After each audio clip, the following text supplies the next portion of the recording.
AP ముఖ్యమంత్రి చంద్రబాబు నాయుడు మాట్లాడుతున్నారు. Live చూద్దాం. ఎట్టి పరిస్థితుల్లో 25కు పూర్తయ్యేట్టుగా ఈ ప్రాజెక్ట్ని స్పీడప్ చేస్తాం. దీంట్లో కూడా నేను అక్కడ పోయినప్పుడు ఒక నోటు కూడా ఇచ్చారు, చూశాను.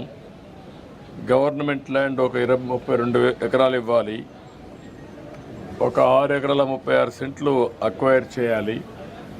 మొత్తం కలిసి ఈ ప్రాజెక్టుకి 38 ఎకరాల 36 సెంట్లు ఇవ్వాలి. అది కూడా కలెక్టర్కి చెప్పాను. ఆ వర్క్ కూడా ఇమ్మీడియట్ కంప్లీట్ చేస్తారు. ఇది అయిన తర్వాత ఇక్కడ మొత్తం స్టార్టింగ్ 4 బర్తలు వస్తాయి.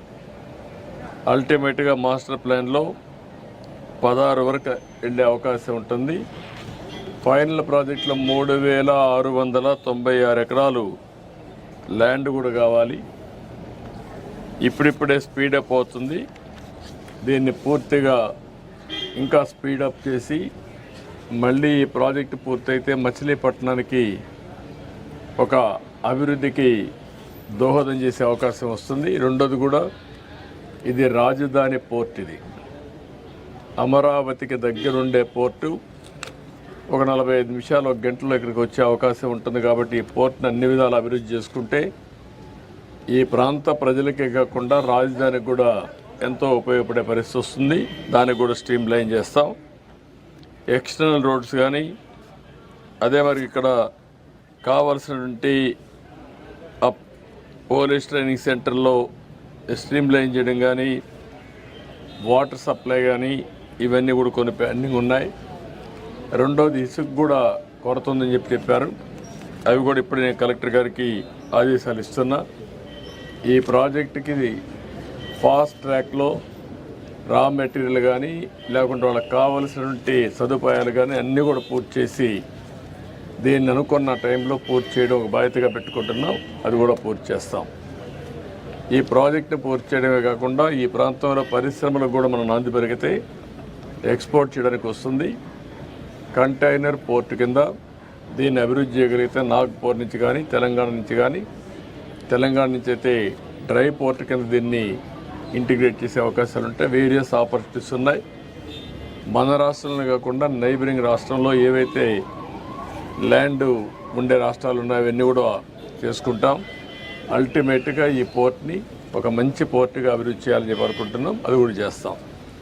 అదే మరి సిటీకి నేను ఇంత మునిపే చెప్పాను, ఆ పనులన్నిటి కమిట్మెంట్ ఉంది, తప్పకుండా చేస్తాం. ఇది బ్రీఫ్గా ఈ పోర్ట్ గురించి ఎక్కువ ఎంఫసైజ్ చేయాలనే ఉద్దేశంతోనే మళ్ళీ ఒకసారి మిమ్మల్ని రమ్మన్నాను. మీరు రాలేకపోయారు. దీనికి ఎన్నో ఉద్యమాలు చేశారు, సంవత్సరాల కొద్ది ఉద్యమాలు చేశారు. దగ్గర 2 ఏళ్ళు 3 ఏళ్ళు ఉద్యమాలు చేస్తే ఆ రోజు పోర్ట్ని నేను ప్రారంభించిన పోర్ట్ని మళ్ళా మార్చారు. అయినా ఇప్పుడు మళ్ళీ దీన్ని డిస్టర్బ్ చేయడం నాకు ఇష్టం లేదు. అది విధ్వంసం అవుతుంది. ఆ రోజు చేసిన విధ్వంసం మళ్ళీ ఇంకొకసారి పునరావృతం కావడానికి వీలు లేదు. ఎట్టి పరిస్థితి దీన్ని పూర్తి చేస్తాం.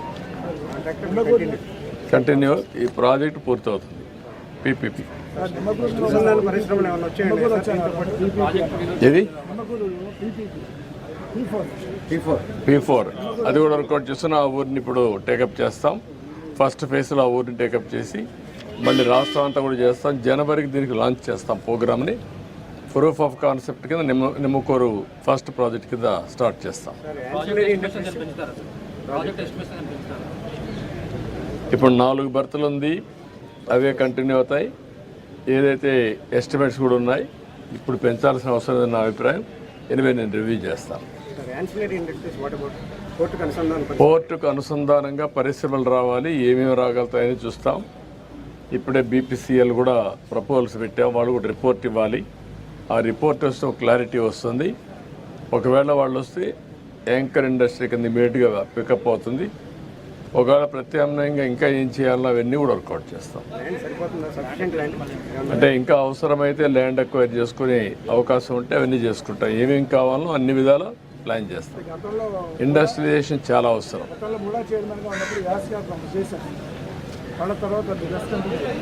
అందుకని ఇప్పుడు ఏంటంటే మెయిన్గా ముందు పోర్ట్ వస్తే చాలా ఇదవుతుంది.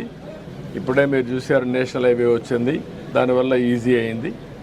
రేపు రేపల్లె వరకు రైల్వే లైన్ కూడా వస్తే కనెక్టివిటీ ఈజీ అవుతుంది.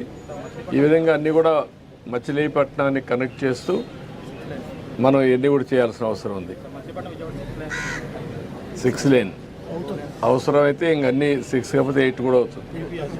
రేపు పోర్ట్ ఇవన్నీ బాగా వస్తే ఆటోమేటిక్గా వచ్చేస్తాయి. సార్, మీ పక్కన ఎంపీ గారు ఉన్నారు, భోగరాజు పట్టాభి సీతారాం గారి భవనం కోసం వారు గతంలో కూడా మాట్లాడారు. అది కూడా వర్కౌట్ చేద్దాం.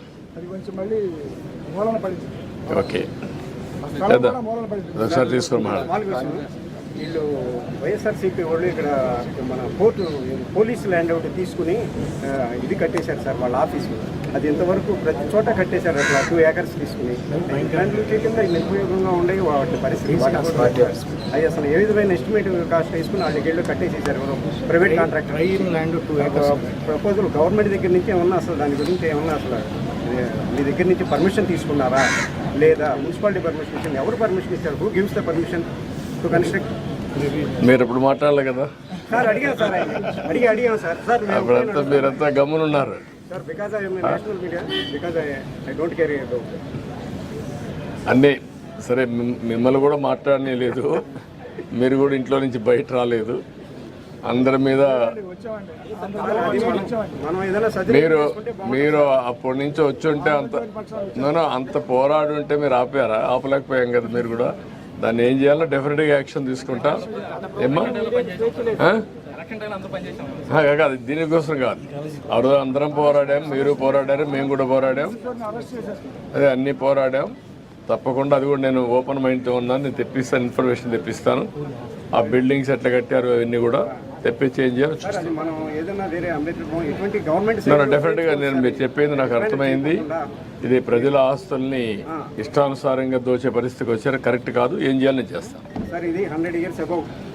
దీనికి నేను చెప్పాను చాలా దీన్ని మీరు ఏదో ఒకటి one of the best college ఇది కాపాడుకోవాలి. ఇది తక్షణమే నేషనలైజ్ చేస్తాం, రాష్ట్ర ప్రభుత్వం తీసుకొని దీన్ని ఏ విధంగా ముందు తీసుకుపోవాలో తీసుకెళ్తాం. నేషనలైజ్ కూడా కాదు, ప్రైవేట్ కాలేజీ కూడా కాదు. ఇది గవర్నమెంట్ సొత్తే. ఇది ఎండోమెంట్లో ఉంది. మళ్ళా స్టేట్ తీసుకుంటాం, మొత్తం డెవలప్ చేస్తాం.